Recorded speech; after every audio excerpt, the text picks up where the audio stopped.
we have our last speaker coming up. Prabjot Singh is here to discuss the current situation in Punjab and what's going on. Please, everyone, Prabjot.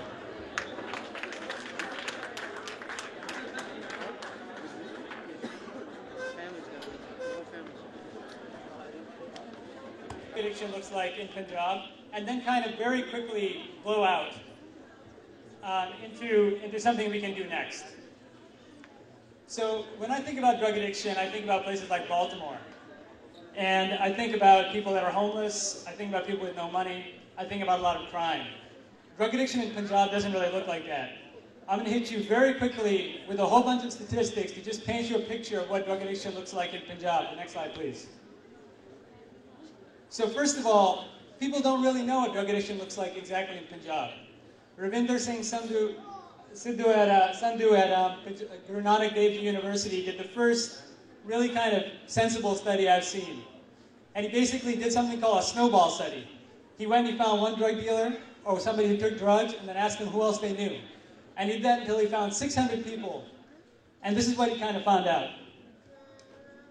So most of them, 32% are illiterate. So most of them are literate. That's something that we often don't think about.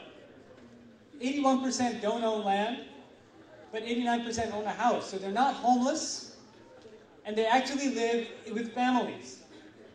90% have water and electricity. So this is not just about poverty. And if you take a look at the patterns of drug use, this isn't just about heroin and the hard drugs. This is about painkillers. This is about alcohol. 68% of them use synthetic drugs. Synthetic drugs means that there's a process to refine them and an industry around that that can actually take things like poppy seeds and develop them far past heroin, far past a range of other drugs, into very complex chemicals that people can use. So it tells you there's expertise out there, and there's an immense industry around making drugs, synthetic drugs. 48% of people use 2 or more drugs daily, and IV drug use is increasingly popular. Do you know what comes with IV drug use? AIDS. What else? Hepatitis C. People don't think about it that much, but it's critical. As I was going through these stories and I met some people, there are some people that keep these IVs in their legs because they don't want to lose that vein, because they're hard to find again.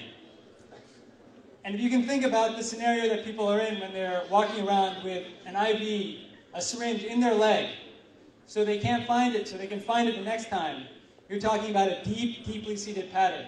Who's paying for these drugs? Are they robbing? Are they stealing? No. It's coming from their families. 57% of these 600 people said that their parents give them money for the drugs. Think about that. This is not just the drug addiction, the drug abuse that you may be thinking about. And so, 16% tried to quit. What does that mean about the other side? People are not even trying to quit. Why? Because 66% said that they felt good. And so if you just think about it, it's not a situation where people are trying really hard to stop being addicted.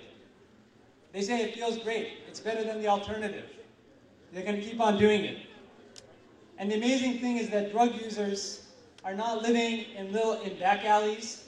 They're living in neighborhoods and they're aggregating together.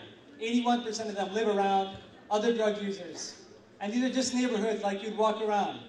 Sector 13, Sector 72 if you're at Chandigarh. Look at Jalandhar, look at Amritsar. You just look around, you'll find clusters of them in houses because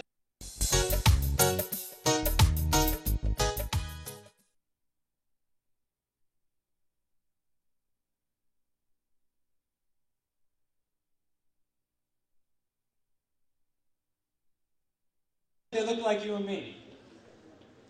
Next. So what does this mean? You've got a framed social fabric, and it's not completely tattered. You've got households, you've got families that are supporting this. So what does it mean for a state where this continues to go on, where there's supplies coming in, where there's industry around this, where this is part of the fabric of the community, of the country? I wanted to show this picture of Punjab, this map of Punjab. We often see the little map of Punjab, of just the states. If you take a look, this goes from India all the way into Pakistan.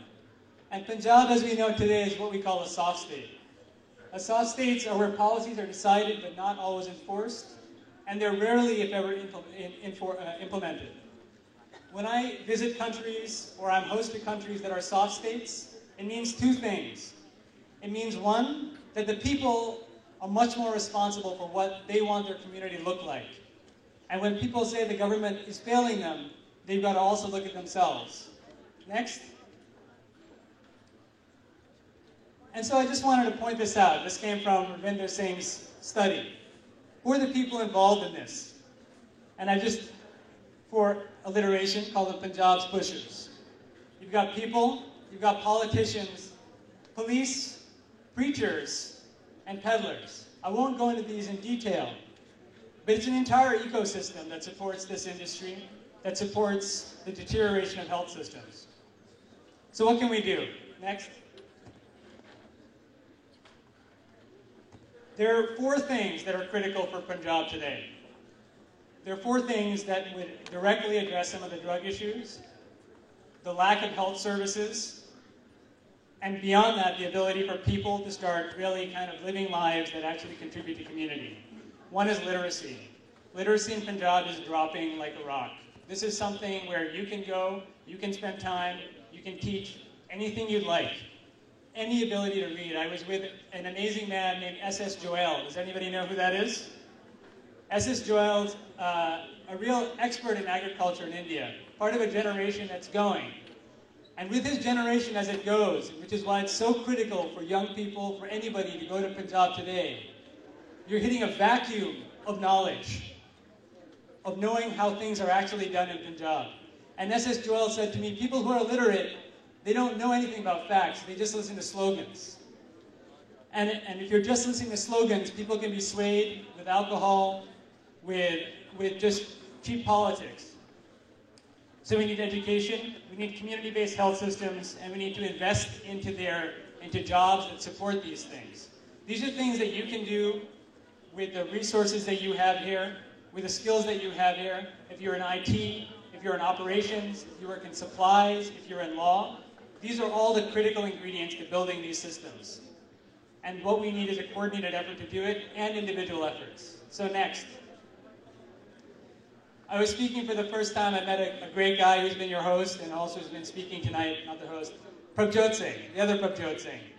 And he said to me, he said, what we need for our generation, in the last generation they made gutka, and the last few generations. And that was to physically be able to fight, to physically move, to physically use any weapon that's around you to be able to do your job. And he said, what we need for our generation is our own gutka, our own version of it. And think about what you do when you're working. You have different jobs, and you think that they may be separated from what needs to happen in Punjab. But we're experts at moving around institutions. We're expert at keeping down jobs. We're experts technically, and we're educated. We know how to move money. We know how to make money. This is our gutka. This is our ability to go to a place that does not have strong institutions and build them out of whatever's around us. So I want you to think about that, because it really struck me as incredibly poignant. So I think that a lot of us have ideas about things that we can do over the next few years to bring some positive change, not only to Punjab, but with Punjab. And so I want to just leave you three thoughts, and I won't fill them in, because what's critical is that you start filling them in with us. First is that we have international advantages as the diaspora. It's not only in money, but it's in technical expertise, it's in the ability to coordinate things. And it's the fact that we are not only in America, but we're in Singapore, Thailand, Australia, Africa, UK. There are an immense number of coordinate Punjab-based products, like BNES, and there's many, many more. What we need to do is start looking at them and coordinating them a little bit. There's extremely effective ways to go about doing this. And the final one I just wanted to leave you with is just your own initiative, your own intuition, and some vivek. Vivek meaning the ability to have some rational thought about parsing what's happening around you. This is a concept that we take from Gurmat, and it's what our gurus have given us. The ability to be in new situations and think about what to do next. So it's your intuition and your initiative that's going to make this possible. So what's the Punjab Project? This, every one of us needs to think about a little bit. Many people have ideas about what that looks like, but before we start giving answers, it's start to start thinking about what you can do to make Punjab Project come alive. So I'm going to leave you with one last thought. Next slide. And this really struck me. I was reading a biography of Guru Tegh Bahadur by Trilochan Singh.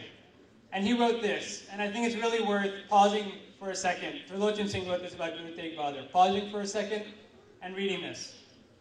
Guru Tegh Bahadur felt that the soul of India was in the life of the humble village dwellers. To these humble villagers, he went with the torch of spiritual wisdom in one hand and the sword of freedom from fear, freedom from hunger, freedom from oppression in the other. He taught them that the battle for economic freedom and political liberty was to be fought by an active effort against poverty and passive resistance against oppression. But the battle for moral and spiritual freedom was to be fought with their own hearts and minds. Without conquering their greed, avarice, lust for wealth, and power, they could not overcome any type of fear, slavery, and oppression. And this goes for all of us as much as it goes for all of the Sikhs and all the people that will become Sikhs when Raj Karega Khalsa. And so I just want you to keep this in mind. As much as there are problems, there's also the ability for us to do something about it.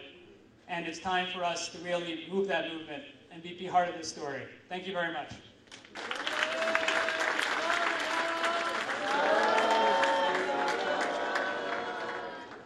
Once again, check. There we go. Once again, like I said before, these guys are a wealth of knowledge. Please take advantage of them being here. If you see them around, do not hesitate to ask questions. Ask how you can help. Ask what you can do. We're sitting here, we listen to a lot of this, but we don't, we sit and then we go home and we do whatever we want. Like, let's take an active role and make changes. We have the